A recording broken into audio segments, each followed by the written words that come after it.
2023 সালের 3 এপ্রিল ভোর তখন 4:25 জগন্নাথ বিশ্ববিদ্যালয়ের মেধাবী শিক্ষার্থী আরাফাত সিয়াম তার ফেসবুক ওয়ালে একটি দীর্ঘ ইংরেজি পোস্ট করেন। আর সেই পোস্টটি করা কিছুক্ষণের মধ্যেই তার ঝুলন্ত নিথর দেহ উদ্ধার করা হয়। সবাই ভেবেছিল এটি হয়তো সাধারণ কোনো ডিপ্রেশন থেকে আত্মহত্যা, কিন্তু তার সেই শেষ ফেসবুক পোস্টটি পড়লে গা শিউরে ওঠে। তিনি লিখেছিলেন, আমি বর্ণনা করতে পারছি না যে আমি কিসের মধ্য দিয়ে গিয়েছি। আমি নিশ্চিত ছিলাম না যে আমি আবার আমার শরীরে ফিরে আসবো কিনা, কিন্তু যখন আমি আমার জ্ঞানের দুনিয়ায় ছিলাম, আমি আমাকে মেঝেতে বজ্রের মতো বসে থাকতে দেখলাম। আমি কেবল চিরকাল আমার ওই দুনিয়ায় থাকতে চেয়েছিলাম, আর সেখানে স্থায়ীভাবে যাওয়ার জন্য হয়তো শারীরিক দেহের মৃত্যু একমাত্র সমাধান। সিয়াম এখানে কোন দুনিয়ার কথা বলেছিলেন? নিউ এজ স্পিরিচুয়ালিটিতে একে বলা হয় এক্সটার্নাল প্রজেকশন বা আউট অফ বডি এক্সপিরিয়েন্স।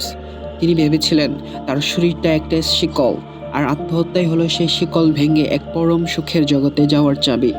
তার পরের টেবিলে ভারতের সদ্গুরুর বই পাওয়া গিয়েছিল। এর ভিডিওতে আমরা উন্মোচন করব কিভাবে মেডিটেশন, ইয়োগা এবং আধ্যাত্মিকতার নামে আমাদের সবাইকে এক ভয়ঙ্কর মরণফাঁদে ঠেলে দেওয়া হচ্ছে। আমরা শুনব কোয়ান্টাম ফাউন্ডেশনের গুরু মহাজাতকের সেই দৃশ্য, যেখানে তিনি স্বেচ্ছামৃত্যু বা আত্মহত্যাকে গ্লোরিফাই করেছেন। জানবো কিভাবে সাইকোলজিক্যাল ইঞ্জিনিয়ারিংয়ের মাধ্যমে আপনার ব্রেন হ্যাক করা হচ্ছে। ইসলামে আত্মহত্যা মহাপাপ, অথচ কোয়ান্টাম ফাউন্ডেশনের গুরু মহাজাতক এক সাদাকায়ন প্রোগ্রামে 18 ডিসেম্বর 2020 মহামানবদের ত্যাগের উদাহরণ দিতে গিয়ে হিন্দু পুরাণে দধিচি মুনির ঘটনা টেনে আনেন। তিনি বলেন, যারা সিদ্ধ সাধক, অলি বুজুর্গ, মণি ঋষি, তারা ইচ্ছা মৃত্যুবরণ করতে পারেন। দধিচি মুনি যোগ বলে দেহত্যাগ করলেন, তার শরীরের হাড় দিয়ে বজ্রাস্ত্র তৈরি হলো, এবং দধিচি মুনি তার এই ত্যাগের জন্য অমর হয়ে গেলেন। লক্ষ্য করুন, মহাজাতক এখানে খুব কৌশলে মনি ঋষিদের সাথে অলি বুজুর্গ শব্দটি জুড়ে দিয়েছেন।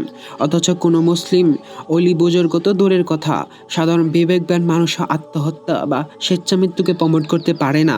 ইসলামে মৃত্যু কামনা করাও জায়েজ নেই। মহাজাতক মূলত এখানে দধিচি মুনির উদাহরণ দিতে গিয়ে তার অগণিত অন্ধ ভক্তদের ব্রেনওয়াশ করেছেন, যাতে প্রয়োজনে গুরুর নির্দেশে বা গুরুর স্বার্থ সিদ্ধির জন্য তারা নিজেদের জীবন উৎসর্গ করতেও দ্বিধা না করে। এটি অনেকটা জেমস জোন্স বা অন্যান্য কাল্ট লিডারদের মতো, যারা অনুসারীদের গণহত্যায় প্ররোচিত করেছিল।